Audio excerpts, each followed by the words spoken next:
أعوذ بالله من الشيطان الرجيم بسم الله الرحمن الرحيم عبس وتولى أن جاءه الأعمى وما يدرك لعله يزكى أو يزكى فتنفعه الذكرى أما من استغنى فأنت له تصدى وما عليك ألا يزكى أما من جاءك يسعى وهو يخشى فأنت عنه تلهى وما عليك ألا يزكى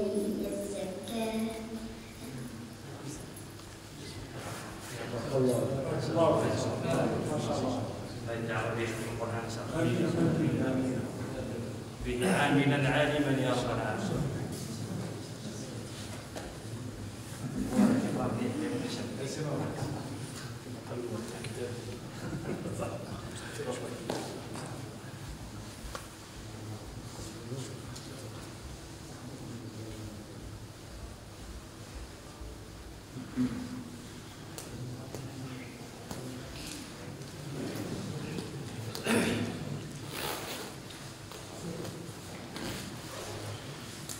بسم الله والحمد لله والصلاة والسلام على رسول الله.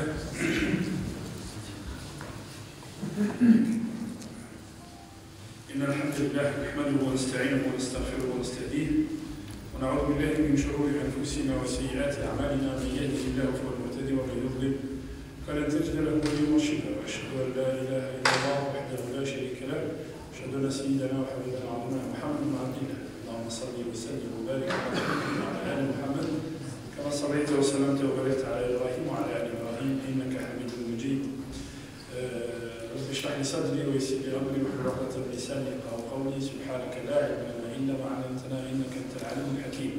اللهم علمنا ما ينفعنا وانفعنا بما علمتنا وزدنا علما. إخواني أحييكم بتحية الإسلام وتحية الإسلام السلام. السلام عليكم ورحمة الله تعالى وبركاته.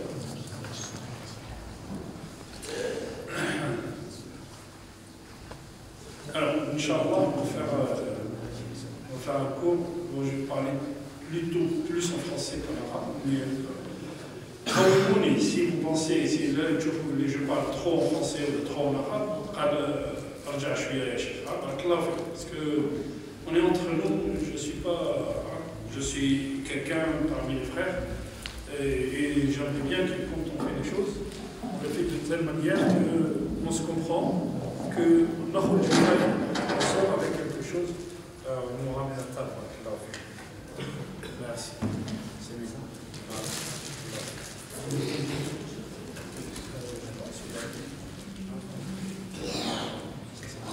Ok. Ouais.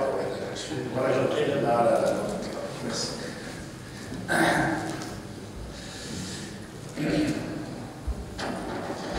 Alors les femmes m'ont demandé, on s'était mis d'accord sur un sujet qui est l'éthique à travers le Coran. L'éthique, moi c'est la traduction que je donne et encore, parce que la traduction des fois, traduire c'est trahir. La traduction des fois elle n'est pas à la mesure. Vous savez que,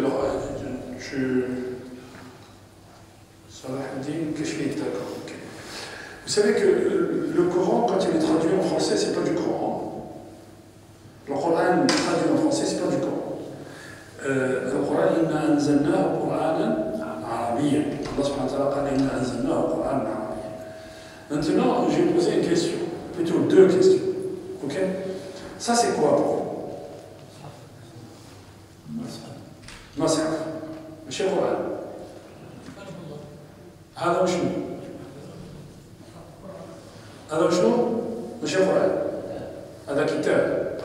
هذا كتاب، هذا مصحف. C'est pas le Coran ça. Le Coran, il faut l'ouvrir. Tu vois? Commencer à lire, et là c'est le Coran. Allah subhanahu wa ta'ala في القرآن il dit إن هذا القرآن يهدي التي هي أقوم. في سورة البقرة il dit ألف لام ميم ذلك الكتاب. اسم إشارة للبعيد. C'est un pronom démonstratif pour quelque chose qui est lointain. ذلك الكتاب. Pourquoi? لما كان القرآن ينزل على رسول الله صلى الله عليه وسلم, quand le Coran est descendu sur le prophète صلى الله عليه وسلم, نزل منجما. kitab était encore là-haut. On l'avait pas mis entre deux fidophotés, entre deux couvertures.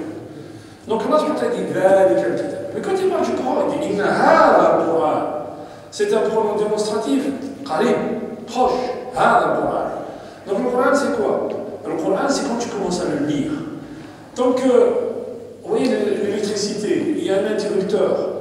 Il y a de l'électricité dans les fils, mais si tu n'appuies pas sur l'interrupteur, il n'y a pas d'électricité, il n'y a pas de lumière. La lumière du Coran, c'est ça. La lumière du Coran, elle ne peut venir que si tu ouvres le Coran, tu commences à lire et tu essaies de comprendre.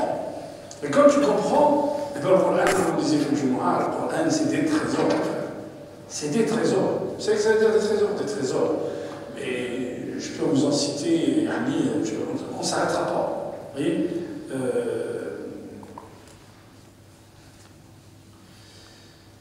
je vais vous poser une deuxième question. Et cette question, elle nous a été posée, elle m'a été posée à moi quand on était petit par notre cheikh qui nous a ouvert le Coran. قال على من أنزل القرآن. Sur qui est descendu le Coran? Pardon? لا. مش على جبريل. جبريل اللي أتى به الروح الأمين. على محمد؟ Non. على آدم؟ Non.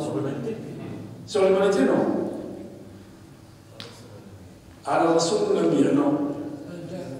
على جبريل؟ non. قال جبريل إبراهيم؟ لا مش إبراهيم. على من أنزل القرآن؟ على المؤمنين؟ على المؤمنين؟ non. على الصحابة؟ non. المسلمين؟ على المسلمين؟ non. متقون؟ non. العالمين؟ non. على الجبال؟ non. على الناس؟ non. عجيب ها؟ Et nous, moi j'étais comme vous, hein. On a dit ça à l'Injimi wal-Insi, à l'Alami, on disait ça à notre prof. Et le prof il nous disait non. On a mal le prof là. L'Alami, Allah subhanahu wa ta'ala قال إنا أنزلناه على العالمين. على القلوب؟ non. على أهل قريش؟ non. على 7 أحرف. هذه القراءة 7 أحرف c'est القراءة ça c'est autre chose encore 7 أحرف قال جبريل أتى رسول الله صلى الله عليه وسلم il est venu voir le prophète قال إن الله يأمرك أن تقرئ أمتك القرآن على حرف واحد قال رسول الله صلى الله عليه وسلم أسأل الله عفوه ومغفرته إن أمتي لا تطيق ذلك Jibril il vient et dit Dieu t'ordonne de lire le Coran sur une seule lettre et une seule lettre ça veut dire quoi? Un seul dialecte si vous voulez لهجة واحدة. أسأل الله عفوه. Le prophète il demande la miséricorde d'Allah et le pardon d'Allah. Pourquoi? Il dit إن أمتي لا تطيق ذلك. أمة الإسلام ne peut pas faire ça. Pourquoi? Parce que كانت لهجات في القرآن في عند العرب لهجات il y avait des prononciations différentes, des mots différents.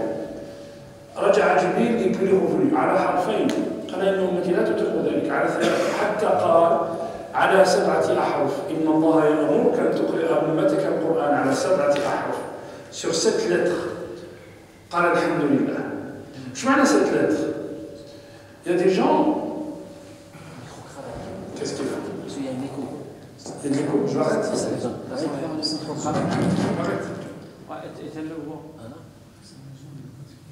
Ok, c'est bon comme ça? C'est bon? Bon, j'enlève ça et je mets le micro-cravate. Voilà. Sinon tu mets.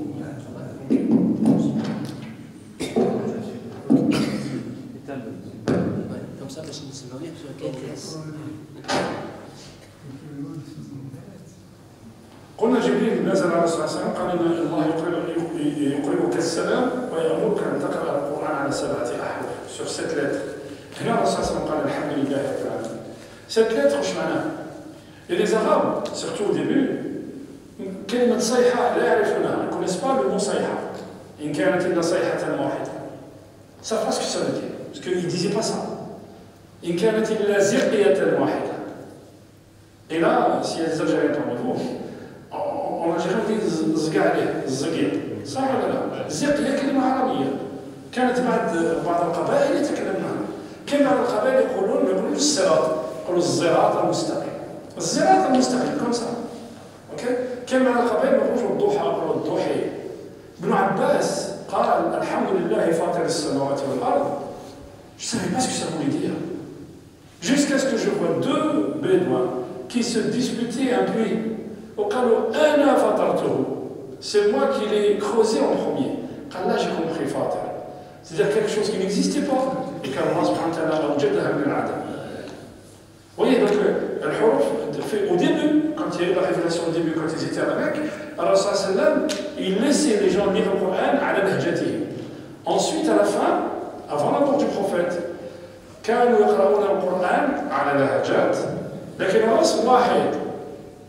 C'est-à-dire qu'on ne pouvait plus dire zikr, on disait sayha. Mais par contre, il y a des mots qu'on prononçait différemment. Wadduha, wadduhi, et Moussé. Moussa. La prononciation était différente. Manhajat al-qira'at. C'est ce qu'on dit al-qira'at al-ashr. On dit que al-qira'at al-ashr ala al-rasm al-uthmani. Ça veut dire quoi, ala al-rasm al-uthmani? Ça veut dire qu'à l'époque de Sayyidina Uthman, quand on a écrit le Coran, à l'époque, le Coran canonise à la Rasulullah sallallahu alayhi wa sallam, le prophète sallallahu alayhi wa sallam, il le donnait, il décrivait, le récitait à ses scribes. Les scribes, ceux qui écrivaient le Coran. Ils écrivent le Coran sur l'omoplate des animaux. Ils écrivent le Coran sur des peaux d'animaux. Ils écrivent le Coran sur al-wah. Et à la mort du prophète sallallahu alayhi wa sallam, à la mort du prophète, il y a une grande bataille qui s'appelle Ma'arakat al-Yamama. Et il y a 70 personnes qui sont mortes. 70 personnes, min hamalat al-Coran, ceux qui portaient le Coran. Omar al-Khattab vient voir Abu Bakr, قال الحق هذه الأمة.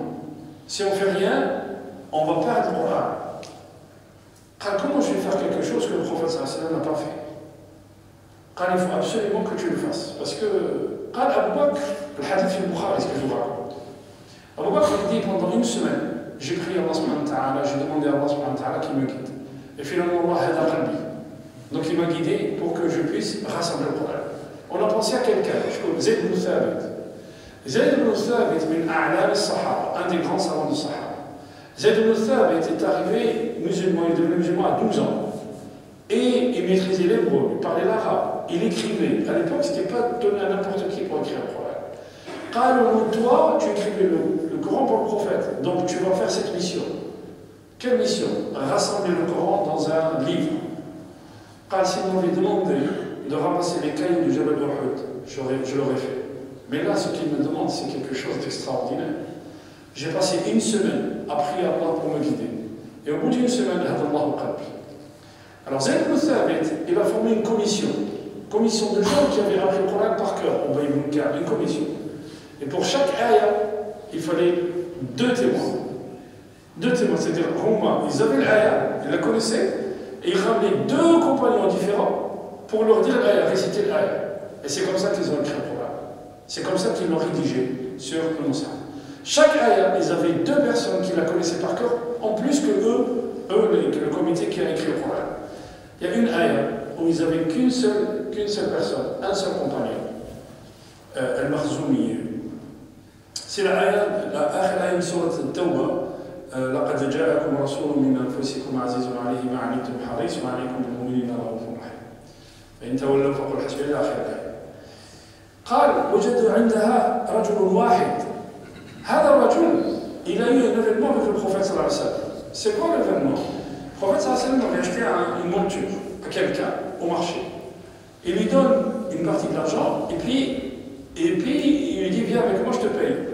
Sur le chemin, le gars qui vend, il se fait aborder par d'autres gens. Combien tu le vends? C'est bon, je l'ai vendu à lui, je lui ai donné par exemple, j'ai 200 euros. Là, on te donne 300, ou là on te donne 400, vends-le nous. Allez, je vous le donne. Alors ça c'est merveilleux, il dit mais tu me l'as vendu. Tu es un témoin. Et هذا الصحابي il passait par là, قال له أنا أشهد بلي tu lui as vendu. قال عنده شاهد, donc je vais aller avec lui. Quand il a payé, le prophète il s'est retourné vers le compagnon. Comment? Tu n'étais pas avec nous? قال له يا رسول الله نحن نشهد, on témoigne que tu reçois خبر السماء, que tu reçois l'information du ciel, et dans une transaction de monture, c'est lui qui a raison. Non, c'est toi qui as raison, Rasul Allah. قال الله صلى الله عليه وسلم ضرب على صدره وقال أنت الرجل ذو الشهادتين.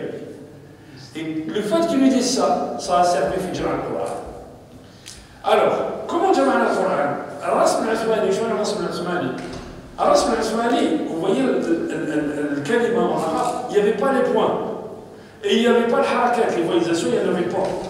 Imagine par exemple كلمة يا أيها الذين آمنوا إن جاءكم فاسق بنبأ فتبينوا ولا فتثبتوا. الرسم واحد. Ça dépend de mes نقاط. Ça dépend de mes points. فتبينوا قراءة أخرى فتثبتوا. Donc الرسم العثماني c'est ça. القراءات هي فتثبتوا. لقد جاءكم رسول من أنفسكم. لقد جاءكم رسول من أنفسكم. المية d'entre vous. هذه قراءات. الرسم العثماني واحد. الرسم واحد. لكن des fois la prononciation n'est pas la même. C'est pour ça ce qu'on appelle le rasm al-Uthmani, c'est le rasm qui a été fait avant qu'on mette les points et avant qu'on mette la voilisation. La voilisation est venue après, pourquoi? Parce que Dhaharat al-Ujma, ça veut dire quoi Dhaharat al-Ujma? Des gens qui n'étaient pas musulmans, qui n'étaient pas arabes, pardon, sont devenus musulmans. Des Perses, des Turcs, des Berbères, des Coptes. Ils ne connaissaient pas l'arabe. Et donc du coup, quand ils prononçaient le Coran, ils faisaient des erreurs. Parce que l'arabe, quand on a une sadiqa l'arabiyya, c'est-à-dire que les arabes, quand tu leur parlais en arabe, ils comprenaient et ils disaient, enfin, ils voyaient tout de suite l'erreur. Vous êtes francophone, si je vous dis, il est rentré par le porte, ça veut dire la chef, on ne dit pas le porte, on dit la porte. Même si vous n'êtes jamais allé à l'école. L'arabe, c'était pareil.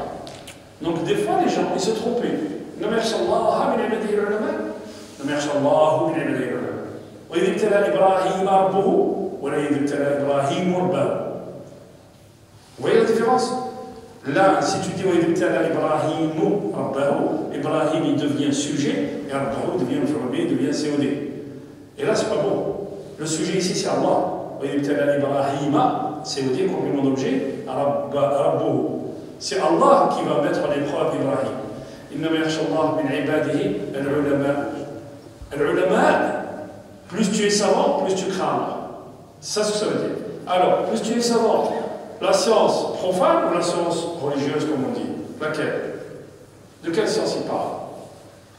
Je ne sais pas, frère. La science profane. La science profane? C'est pas ça, c'est pas une sharia. Une sharia, c'est une tabia. Tu dis une sharia, une tabia? Une tabia. Masha'Allah. Une tabia? Ah, ok. Ni l'un ni l'autre. Comme ça, il est tranquille. Voilà, tout le monde, je suis d'accord. Ibn Taymiyyah dit إنما يخشى الله من عباده العلماء به. هناك ضمير محذوف. Autrement dit, Ibn Taymiyyah dit plus tu connais, plus tu as la science, n'importe quelle science, plus tu crains. Et c'est vrai. Plus on connaît, plus tu crains Allah.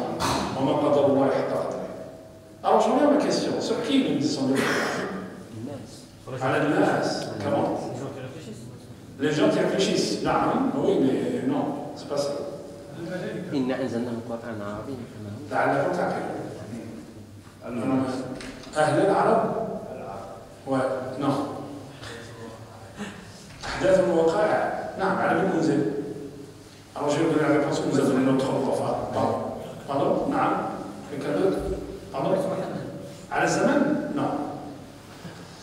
Vous savez, quand vous dites على الناس, على العالمين, على الصحابة, على قريش, vous ne vous incluez pas dans l'équation. بارك الله فيك. القرآن نزل علينا نحن. Quand tu dis على قريش تقرأ وما كان لأهل القرى. Tu penses à قريش. الله dit يا أيها الذين آمنوا. Vous êtes يا أيها الذين آمنوا. Quand Allah dit يا أيها الذين آمنوا لا تدخلوا بيوتا غير بيوتكم حتى ما قالش لا ماشي تستأذنوا قال تستأنسوا. Regardez la subtilité du Coran. Allah subhanahu wa ta'ala ما قالش حتى تستأذنوا. Il n'a pas dit jusqu'à vous demander autorisation. قال حتى تستأنسوا. تعرف معنى تستأنسوا؟ تطلب الأنس. La personne vers qui tu vas y aller, elle est contente de te recevoir. L'once, c'est ça. L'istidad, je peux venir chez toi. J'ose pas te dire non, viens, mais je suis pas content. Vous voyez la subtilité? Il dit c'est ce qu'on dit. Hein? Donc Allah subhanahu wa ta'ala nous dit jusqu'à ce que les gens vers qui tu vas y aller sont contents de te recevoir. Vous voyez, ça c'est la subtilité du Coran. Et les subtilités du Coran, il y en a énormément. Bon, on va parler d'éthique. Donc le Coran, nazala alayka wa alayk. Quand tu lis le Coran, c'est toi à qui il destine le message. Au moins, les Sahaba, ils sont partis, c'est fini. Il était destiné à eux, on leur répond. Et maintenant, c'est à nous. Quand tu lis le Coran, Allah subhanahu wa ta'ala dit Asra, comme dit le lama, comme dit le lama, ouvre tes oreilles et écoute. Pourquoi? Est-ce que ça te concerne toi directement? Ça ne concerne pas les autres, l'alamin, le djinn wal ins, le djibban. Non. C'est moi d'abord. Donc quand tu lis le Coran, la première chose que tu dois comprendre, c'est qu'Allah Allah il est en train de te parler à toi. Hein? Ok. Alors on a décidé, Inch'Allah, vous savez que dans le Coran, ce matin j'ai parlé de Tassalsul sur le Coran. Tassalsul sur le Coran, si vous regardez un petit peu, je vous donne juste quelques détails, parce que tout ça, ce qu'on fait, on vous dit par exemple, regardez bien, vous faites des Tassalsul sur le Coran. On parle de surah, on parle des sourates. La surah 18, c'est quoi? Le 4. La surah 19, c'est quoi? Maryam. Après Maryam, il y a quoi? Taha. Taha, c'est quoi? Taha, c'est le prophète Mohammed sallallahu alayhi wa sallam. Beaucoup disent c'est un des prénoms du prophète sallallahu alayhi wa sallam. Après Taha, il y a quoi? Surat al-Anbiya. Donc Taha, al-Anbiya. On vous dit Taha, al-Anbiya. Taha, c'est Khatim al-Anbiya. Taha, c'est le sceau des prophètes. Et juste après, c'est quoi? C'est les prophètes. Les prophètes sont venus. Pourquoi? Bashir al-Nadira. Sont venus pour nous avertir de quoi? Pour nous avertir du jugement dernier. Oh, le jugement dernier, il a plusieurs noms. L'une les noms de l'Akhira, Yom al-Akhir, Yom al-Fasl, Yom al-Hashr, Yom al-Hajj al-Akbar. C'est quoi la sourate qui vient après sourate al-Anbiya? Hajj. Sourate al-Hajj. Et on vous dit sourate al-Hajj, la première ayah de sourate al-Hajj, sourate al-Musakhara min Yom al-Qiyamah. C'est une petite image de Yom al-Qiyamah. يا أيها الناس اتقوا ربكم إن زلزلة الساعة شيء عظيم يوم ترونها تذهل كل مرضعة عما أرضعت وتضع كل ذات حمل حملها وترى الناس سكارى وما هم بسكارى ولكن عذاب الله شديد. Et tu vois les gens qui sont ivres, ils ne sont pas ivres, sauf que le châtiment de Dieu est terrible. Craignez votre Seigneur, le jour du jugement, le châtiment du jour du jugement est terrible. C'est la première image de Surat al-Hajj. Autrement dit, le sceau des prophètes, Mohammed sallallahu alayhi wa sallam, l'Anbiya, sont venus pour nous avertir du jour du jugement, Yom al-Hajj, Hajj al-Akbar. Pour réussir le jour du jugement, pour réussir, il te faut quoi? Il faut que tu sois quoi? Il faut que tu sois croyant. La surah qui vient de faire sur le Hajj, c'est quoi? Sur le mu'min. Et quand tu es mu'min, il te faut la lumière. Il te faut la lumière quand tu es mu'min, il te faut la lumière pour que tu discernes entre le bien et le mal. Donc après le mu'min ou le nour. Où est le nour? في الفرقان 25 regardez طه أنبياء الحج مؤمنون النور الفرقان والله ما سماش القرآن لأن الفرقان من أسماء القرآن سماه الفرقان. Pourquoi? Parce qu'avec la lumière tu as le discernement, tu peux discerner entre le bien et le mal. Autrement le Coran, si tu es lié au Coran, il te donne le discernement dans ta vie. Tu dois prendre un choix dans un mariage, tu prends le discernement de le Coran. Tu dois juger, tu dois éduquer tes enfants, tu as le discernement de Coran. Tu dois prendre une décision pour aller travailler, le discernement de Coran. Ajib, Al-Qur'an yu'allimuka kayfa tattakhidhu mawqifan fi hayatik. C'est ça le Coran. Vous voyez? Après le Furqan, les Shu'ara. Bon, on va pas. Donc, on a dit, le Coran, il y a des sourates qui ont plusieurs. Alors, maintenant, la classification du Coran. Comment on a classé le Fatiha, le Baqara, après le Baqara, Al-Imran, après Al-Imran, Nisa, après Nisa, Maïda, après Maïda, L'An'am, après L'An'am, L'Araf, après L'Araf, L'Anfal, après L'Anfal, Tawba. Et après Tawba? Non, chez Yusuf. Après Tawba, chez Yunus.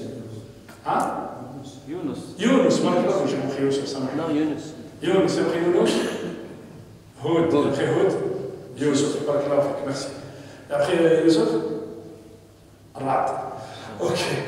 Comment? C'est les compagnons qui ont compris le Coran, ils ont classifié comme ça. Ils n'ont pas un classement. Alors que le Coran, Mazala Munajjama.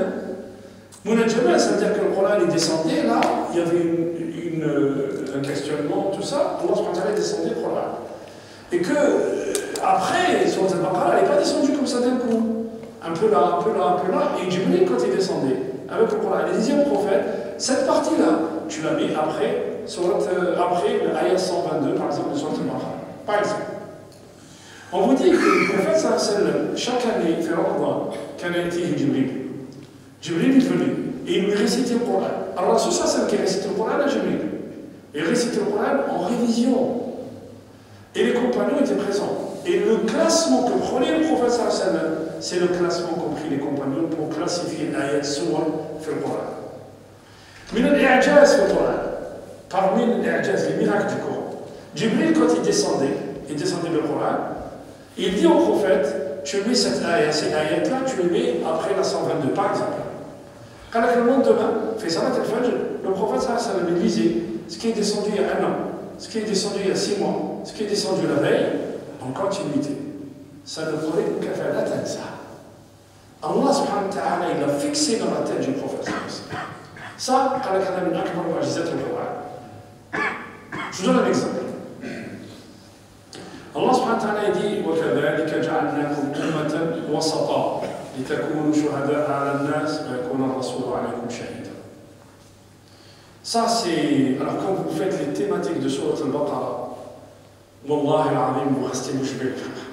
Quand vous voyez les thématiques de Surat al-Baqarah, on le fera, Inch'Allah, s'il y a une autre occasion, on fera ça bien. وَكَذَلِكَ جَعَلْنَاكُمْ أُمَّةً وَسَطًا لِتَكُونُوا شُهَدَاءَ عَلَى النَّاسِ وَيَكُونَ الرَّسُولُ عَلَيْكُمْ شَهِيدًا. Qu'est-ce que je viens de dire? Que le Coran nazala boule de jamais, une partie là, une partie là, une partie là. Cette ayah, vous savez quel est son classement sur le Baqarah? C'est la ayah 143. Ok? 143. Sur le Baqarah, combien de ayahs? 286. Et 143, c'est quoi? C'est pile poil la moitié de Surat al-Baqarah. Et pile poil la moitié de Surat al-Baqarah, qu'est-ce qu'il dit Allah? كَذَلِكَ جَعَلْنَاكُمْ أُمَّةً وَسَطًا. Vous êtes la nation du juste milieu. لِتَكُونُوا شُهَدَاءَ عَلَى النَّاسِ. Ça veut dire quoi, لِتَكُونُوا شُهَدَاءَ عَلَى النَّاسِ?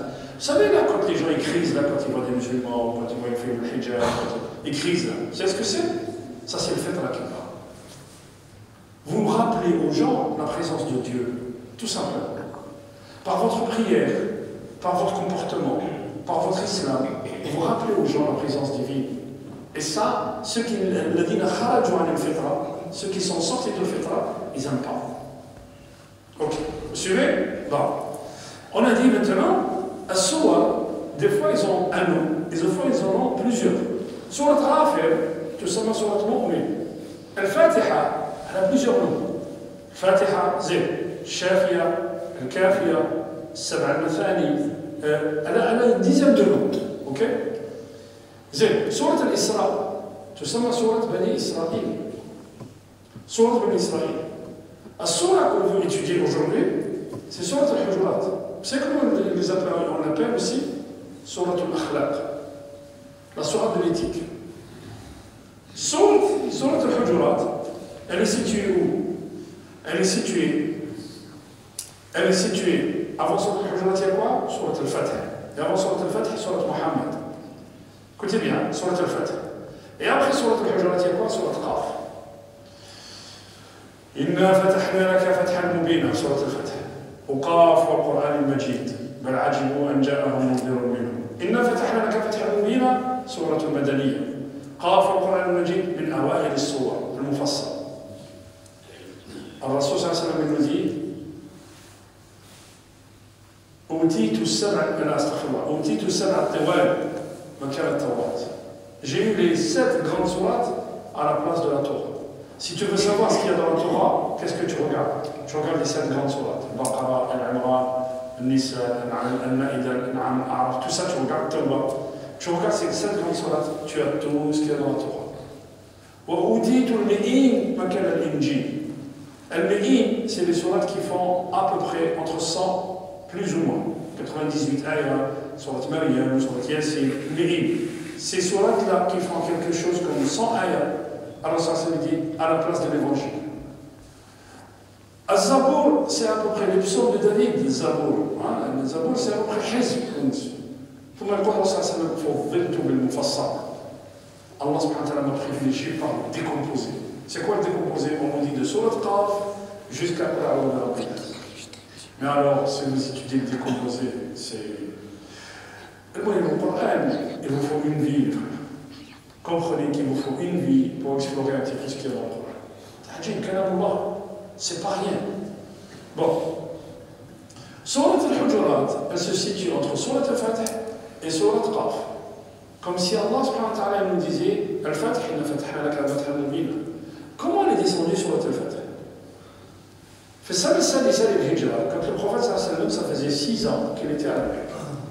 Il décide de partir à la Mecque, pardon, ça faisait 6 ans qu'il était à Médine, pardon. Il décide d'aller à la Mecque pour faire le pèlerinage, pour faire le petit pèlerinage, le Umrah. Il prend 1200 personnes avec lui, bil ihram, bila suyuf, sans armes, sans rien du tout. Et ils vont aller à la Mecque pour faire le Umrah. Ils arrivent à un endroit qui s'appelle Hudaybiyah. Ils arrivent à un endroit, Quraysh leur envoie 200 soldats. À la base, c'est Khalid ibn Walid. Le prophète sallallahu alayhi wa sallam, il dit Stafou, il va faire salat al-Dhuhr. Khalid ibn Walid, il regarde de loin. Il regarde, ils font la prière.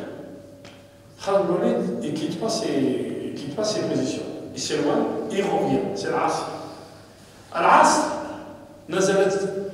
نزلت آية صلاة الخوف. فالعصر صلاة الخوف elle est descendue. La prière de la peur.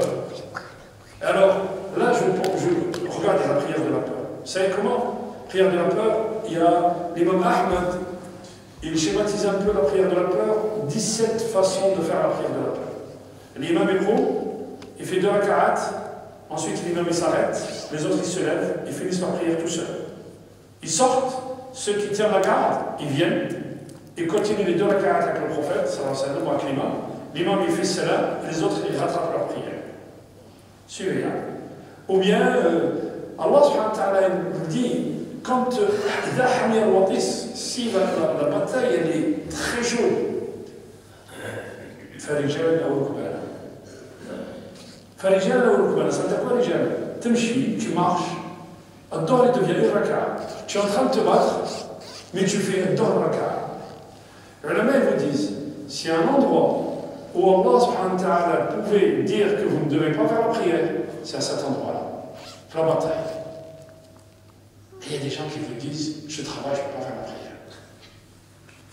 Adieu. Vous savez, ce matin, je vous ai dit, le shirk, des fois les gens ils parlent de tawhid, mais des tawhid creux. Ils oublient que shirk, des fois, ton fils, aimer ton fils plus qu'il n'en faut, ça devient shirk. Aimer ton travail plus qu'il n'en faut, ça devient shirk. Aimer un footballeur plus qu'il n'en faut, ça devient shirk. Ce sont des shirks sur lesquels on ne mesure pas. Khalid ibn Walid, on revient à l'histoire, Khalid ibn Walid, quand il voit que le prophète sallallahu alayhi wa sallam, il fait la prière en 2 temps, il se tourne vers ses compagnons et il leur dit Mounirou.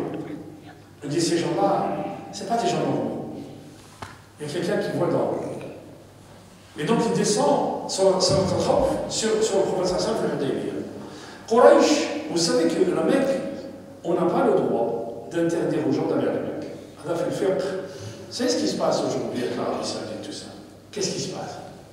Mecca, c'est une entité musulmane, ça n'appartient à aucun pays. Aucun pays. Ça appartient à tous les musulmans. On doit avoir une administration internationale sur la terre. Et ça, la Turquie, l'Iran, les autres pays musulmans, ils le rappellent aux gens qui ont parlé de Mecca. Ils le rappellent. Mais qu'est-ce pas à vous? Nous, quand on va là-bas, on ne vient pas à votre pays. Ton pays, Riyad, c'est ton problème. Moi, je ne viens pas là, je viens du Beit al-Haram. Allah subhanahu wa ta'ala, il l'a choisi pour lui. Vous voyez, le Beit al-Haram, c'est on n'a pas le droit d'obstruer le passage des gens. Al-Haram, ils respectaient Quraysh parce qu'ils avaient la Kaaba. Et Quraysh, ils ne pouvaient pas, c'était un honneur pour eux d'entretenir les pèlerins, d'avoir les clés de la Kaaba, de nettoyer la Kaaba. C'était un honneur pour eux. Le prophète, il décide d'aller faire la Umrah. Il ne le laisse pas. Et ça, c'était un couac dans l'histoire. Il ne le laisse pas, il dit tu ne rentres pas. Et qu'est-ce qui va se passer? Ils vont avoir des négociations. Et Allah subhanahu wa ta'ala, il fait voir dans un rêve au prophète qu'ils vont rentrer à la Mecque. Écoutez bien, qu'ils vont rentrer à la Mecque, c'est-à-dire que vous allez vous couper les cheveux et rentrer à la Mecque. Il y aura des négociations entre le prophète sallallahu alayhi wa sallam et les émissaires de Quraysh. Ça n'aboutit pas. Jusqu'à ce que Quraysh envoie quelqu'un qui s'appelle Suhaïl ibn Amr. Suhaïl ibn Amr, il va discuter avec le prophète. Et le prophète, il fait écrire. Bismillah ar-Rahman ar-Rahim. Oui. D'accord. Suhail ibn Amr, il écrivent le pacte. يكتبون الوثيقة. يكتب فيها بسم الله الرحمن الرحيم. سهيل بن عمرو lui dit أنا je ne connais pas, ما نعرفش بسم الله الرحمن الرحيم. أنا أعرف بسمك اللهم نحي الرحمن الرحيم. Efface. علي بن أبي طالب c'est lui qui écrit. Donc il va effacer. Après il dit هذا ما تعاهد عليه محمد رسول الله وسهيل بن عمرو. سهيل بن عمرو lui dit لو كنت أؤمن بك أنك رسول الله, si je croyais que tu étais le prophète de Dieu, je ne t'aurais pas combattu. أمحوها. يا علي بن أبي طالب ne peut pas l'effacer. يا رسول الله نحن نؤمن بأنك رسول الله. قالوا الفصل. قالوا يا رسول الله لا نحن نؤمن بأنك رسول الله صلى الله عليه وسلم. الرسول صلى الله عليه وسلم يقول له امحوها أو دلني عليها فأمحوها. Pour vous dire que le prophète ne savait pas lire. Et des gens, ça les étonne, ça, que le prophète ne savait pas lire. Mais je vais vous dire pourquoi le prophète. D'après vous, pourquoi le prophète ne savait pas lire? Pourquoi il était analphabète? Pourquoi? Barakallahu fik. Parce que هذا يقولوها. Un jour, j'étais avec mon fils à la bibliothèque. Là-bas. Hein? J'étais avec mon fils à la bibliothèque. On prend le livre, on dit, regarde, pourquoi il parle de l'islam? يحكي عن الإسلام كذا كذا كذا. ما تقول جاء محمد. Il s'est beaucoup inspiré de la Bible. Quand il a regardé la Bible, il a écrit le Coran. Il a dit, hein? يقول لو كان محمد عالم والسيد محمد اللي كان université tout ça, qu'est-ce qu'ils auraient dit? Pour vous dire que هذا العلم كما محمد صلى الله عليه وسلم علمه الله. علمه شديد القوة. علمه الله سبحانه وتعالى. Donc il lui dit امحوها نحن محمد رسول الله. وعلي ne peut pas. ثم يدنو منه رسول الله صلى الله عليه وسلم. Il se rapproche de lui, lui dit امحوها فستدعى إلى مثلها وتفعل. On va te dire la même chose et tu vas le faire. Et on te dit 35 ans après, Ali ibn Abi Talib في معركة صفين مع معاوية lui dit, عمرو بن العاص lui dit هذا ما تعاهد عليه أمير المؤمنين علي بن أبي طالب. قل لو كنت أؤمن بك بأنك أمير المؤمنين ما حاربتك. Si je croyais que tu étais le croyant, je ne t'aurais pas combattu. Donc il me bon, ils vont, en fait, في الوثيقة, qu'est-ce qu'il y a? Il y a plusieurs choses. On passe vite. On a un temps après l'Aïcha ou là? Après l'Isha. Inch'Allah, ok. في الوثيقة, qu'est-ce qu'il y a? Il y a plusieurs choses. Première chose, c'est un musulman. لو أن مسلما جاء من مكة وذهب إلى المدينة. C'est un musulman, vient de là qui va à Médine. Les Médinois, le prophète, il doit leur rendre la Mecque. Et رجع Mecque. Le contraire n'est pas vrai. C'est un musulman qui quitte Médine, il va à la Mecque. Les Mécois, ils ne le rendent pas. Là, il rejع Mecque. Il lui dit cette année, l'année prochaine, on sort nous de la Mecque et vous venez, vous faites l'Umrah. Quand il signe le pacte, il y a quelqu'un qui était torturé à la Mecque. Il était torturé à la Mecque. Il s'est enfui de la Mecque. Il arrive avec des jeux, il arrive avec des enchaînés. Il arrive, les musulmans, quand ils le voient, ils disent Allahu Akbar, Allahu Akbar. Suhail ibn Amr dit au prophète, le premier par lequel on commence le pacte, celui-là qui vient de faire. Alors ça c'est le nom, tu le laisses, et le pacte commence après. Alors là, il y a ta théorie, le pacte ou écoutez bien. Hada déjà Mukabbal, celui qui a fui de Quraysh, qui a fui de la mer, vous savez qui c'est? C'est le fils de Suhail ibn Amr. C'est le fils de celui qui écrit en train de négocier avec le prophète. Bon, le prophète sallallahu alayhi wa sallam, il leur dit maintenant, classe, allez, on rentre à la Médine. حلقوا رؤوسكم انزعوا الحرام في الحرام وندخل المدينة. On va revenir à Médine, coupez vos cheveux, on va rentrer à Médine. Et personne ne bouge des coupes. Le prophète il rentre dans sa tente, il y avait Umm Salama avec lui.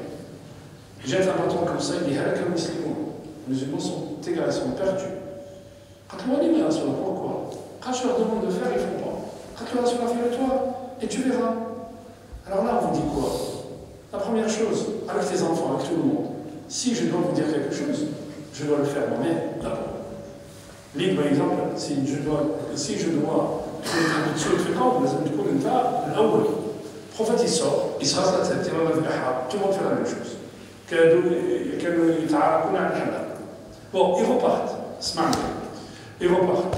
Omar al-Khattab, il vient pour le prophète, Ya Rasulallah, أنا أقبل الدنية في ديننا on accepte que ces gens-là, ils aient le dessus sur nous. Ah ouais, c'est là, on ne sent pas sur la vérité.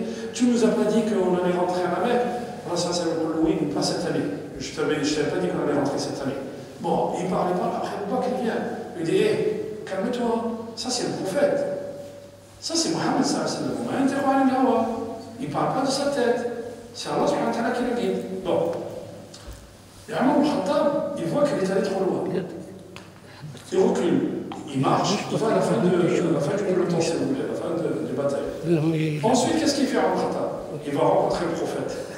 Et il va lui demander pardon. Ali Rasulullah, tout à l'heure, j'ai dit que le prophète, il ne répond pas. Le prophète, il ne répond pas. Alors, Omar ibn Khattab, il parle avec le prophète.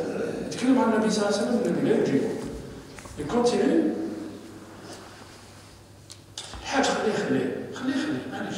Laisse-le. S'il veut jouer ou il veut jouer, c'est pas un problème. Laisse-le. Vas-y, joue. Parce que toi, si tu es c'est pas bon. Laisse-le prendre son plaisir. Juste, tu touches pas la caméra. Ouais. En fait, allez, je vous une parenthèse. Vous savez, quand vous allez chez McDonald's, vous amenez des enfants. Ils leur donnent un paquet de nourriture avec, on leur donne des cadeaux. Vous savez pourquoi ils leur donnent des cadeaux? Vous savez pourquoi ils leur donnent des cadeaux? C'est eux qui ramènent leurs parents. Comment? C'est eux qui vont ramener leurs parents après. Leurs enfants. Non, c'est les enfants qui vont ramener les parents après. Non. C'est l'enfant, quand il grandira, il va ramener ses enfants parce que ça lui rappellera son enfance. Et ils ont fait une étude psychologique sur le consommateur enfant, t'imagines? C'est-à-dire qu'on est conditionné parce qu'on a subi en enfance. Quand toi qui m'as dit, tu la laisses jouer à la mosquée, ça rentrera dans sa tête. Elle n'a pas compris ça encore. Laisse-la, c'est un enfant ménique. Laisse-le. C'est dans sa nature de jouer et de courir. Et je préfère que mon fils ou votre fils, il joue ici, qu'il joue ailleurs. La mosquée sera là. Elle sera ancrée dans sa tête. Vous imaginez? Donc, j'en viens au prophète sallallahu alayhi wa sallam. Donc, on a dit le prophète, il ne répond pas. Et Omar, il pense que le prophète sallallahu alayhi wa sallam lui en veut. Il va revenir à l'arrière du peloton. Après, le prophète, il l'appelle. Il dit, appelez-moi Omar. Il lui dit, tout à l'heure, quand tu me parlais, je recevais la révélation. Donc, je ne pouvais pas te répondre. C'est pour ça que je... Quelle sourate est descendue sur lui? Inna fatahna laka fathan mubina. ليغفر الله لك ما تقدم من ذنبك وما تأخر وينصرك الله نصرا عزيزا. Regardez, إنا فتحنا كما لك مش عليك. فتحنا عليهم أبواب كل شيء. في العربية quand tu dis احنا on dit الله يفتح عليك هذا خطأ في العربية. Ça c'est une erreur.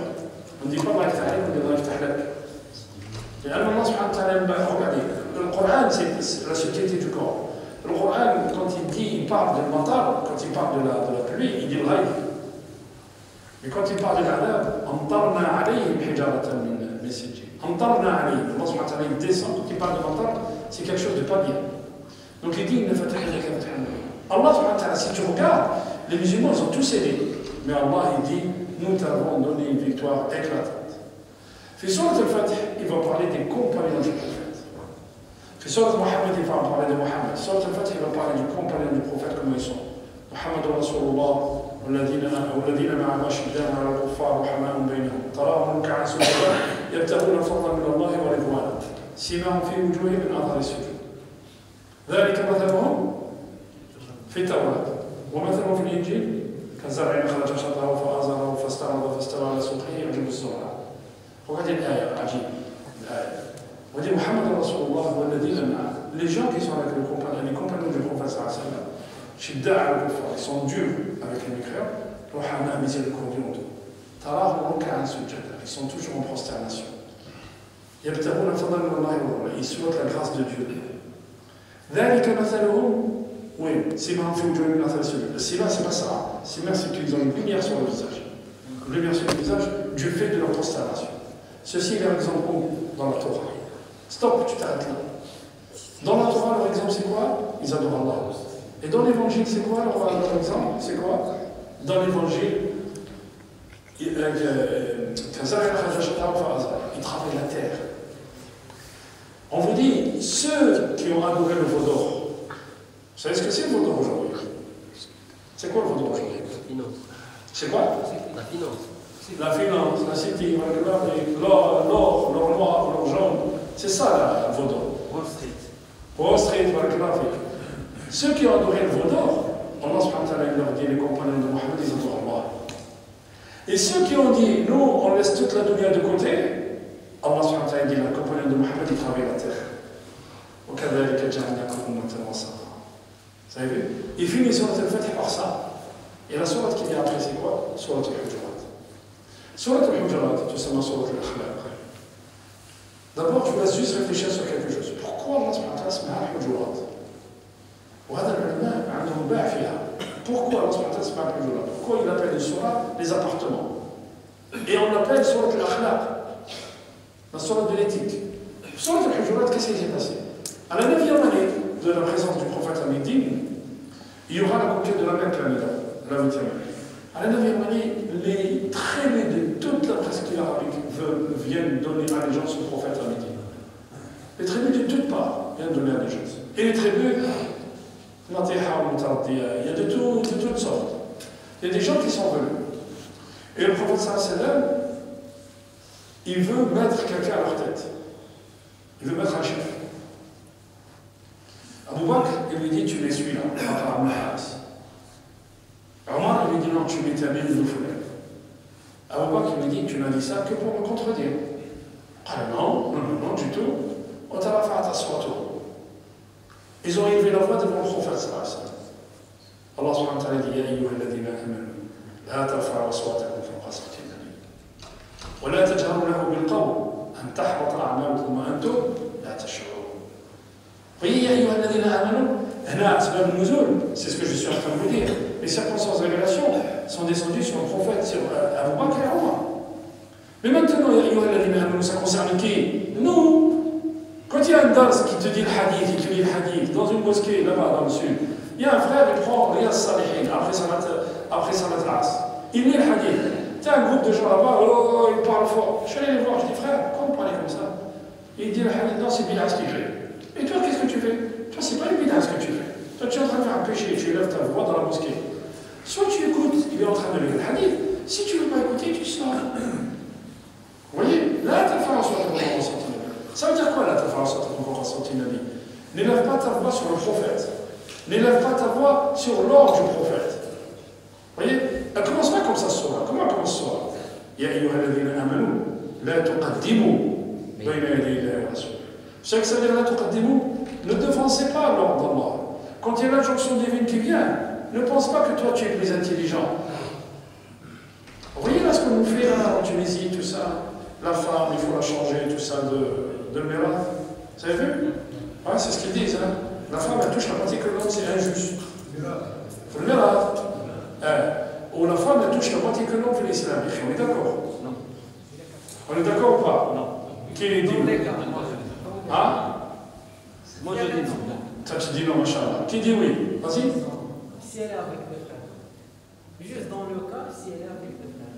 Avec dans la le cas où la femme peut avoir un pourcentage plus élevé que l'autre. Il y a 16 cas où la femme a un pourcentage plus important. Comment? 16 cas. 16 cas.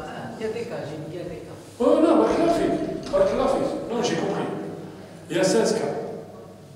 Je vais vous donner juste un exemple. Ça, je l'explique aux non-musulmans des fois, ou même aux musulmans, parce que les musulmans. Ouais. Mais l'autre, tu as dit non. Tu as dit non. Allez. Il y a des cas où la femme, une maman peut prendre beaucoup plus que ses enfants, parce que si elle prend le... Alors je vais vous donner un cas. Souvenez-vous de ce cas. Vous avez un défunt, quelqu'un qui est décédé. Il a laissé une maman. Suivez bien. Il a laissé une épouse. Il a laissé 2 filles. Il a laissé un frère. Vous suivez? Qu'est-ce qu'il a laissé? Une maman, une épouse, c'est Un frère. 2 filles et un frère. Comment on partage? Bon, généralement quand on fait l'héritage, on fait le défunt comme ça au milieu et on fait des flèches. La maman, elle est au-dessus de lui parce que c'est un ascendant. L'épouse, elle est au même côté. Les enfants, c'est des descendants, donc ils sont en bas. Et un frère horizontal. On vous dit la maman ici, l'islam, il faut le savoir que l'islam. La maman, elle touche un sixième. Pourquoi? Parce qu'il y a des enfants. La maman, elle a deux parts l'islam. Elle a le 1/6 ou le 1/3. Mais toujours elle a sa part. 1/6 ou 1/3. Il y a des enfants, elle touche 1/6. Il n'y a pas d'enfants, elle touche 1/3. Suivez bien. L'épouse, combien elle touche? L'épouse, l'islam, elle a deux parts. 1/8 s'il y a des enfants et 1/4 s'il n'y a pas d'enfants. Suivez? Donc la maman, elle touche combien, on a dit? 1/6. Et l'épouse? 1/8. Très bien. Les filles, les deux filles, elles touchent 2/3 de ce qu'il laisse. Il a 100 000 €, elles touchent 66 000 €, les filles. Vous suivez les frères? Ça. Le frère, qu'est-ce qu'il prend? Prend le reste. Touchez pas aider le frère. Alors on a 1/6 plus 1/8 plus 2/3 plus R égale 1. Mathématiques, vous voyez? Quand les gens vous disent on ne doit pas apprendre les mathématiques. Chauffe, l'islam, j'ai un. تقرأ القرآن. عبد الله بن مسعود vous dit من أراد العلم فليصور القرآن. Si tu veux la science, le Coran, ce n'est pas un livre de mathématiques, ce n'est pas un livre de physique. Mais si tu veux lire, si tu veux apprendre, صور القرآن. Là pour le Coran, et tu verras ce que tu apprends. Alors on a dit 1/6 plus 1/8 plus 2/3. Il y a des gens qui suivent. Bien. Plus combien? R égale 1. On fait le dénominateur commun. Le dénominateur commun, c'est 24. La maman 1/6, elle va toucher 4 parts sur 24. L'épouse 1/8, elle va toucher 3 parts sur 24. Les deux filles 2/3, elles vont toucher 16 parts. 16 plus 4 plus 3, ça fait combien? 23. Combien il reste pour le frère? 1. La maman, c'est une femme. L'épouse, c'est une femme. Les deux filles, c'est des femmes. Et le frère, c'est un homme. Les trois catégories de femmes ont pris plus que l'homme. Sauf que nous, il y a un miroir. On ne sait pas expliquer ça aux autres. Parce que nous, on ne sait pas. Vous savez pourquoi nous, on ne sait pas? La faute à qui? À nous. Oui, ceux qui sont là. Pas ceux qui sont là. Ceux qui sont là. Oui, tu peux apprendre ailleurs. Et ceux qui sont là à ma place, là, on ne fait pas assez de cours sur ça. On vous parle de l'odo. Oui, mais il n'y a pas que l'odo, l'islam. Si à 50 ans tu ne sais pas faire l'odo, il y a un problème. On est d'accord. On va te parler de l'odo jusqu'à quand? Les Maurice, ils sont détaillés, ils sont détaillés pour le problème. L'odo, jusque-là, non, 3, 2, tel monde. Attends, ça va. Alors, ce cas-là, si on ne fait rien, nous en tant que musulmans, on ne fait rien. Comment on partage l'héritage de ce cas-là, selon la législation française? Demain, je ne fais rien. Moi, je suis musulman, je vis en France, je ne fais rien, parce qu'il faut faire un testament pour que ma mère ait l'héritage. Je vous expliquerai ça tout à l'heure, Inch'Allah. Si moi, je ne fais rien, comment on divise? Comment on partage? Vous savez pas? 50. Qui part?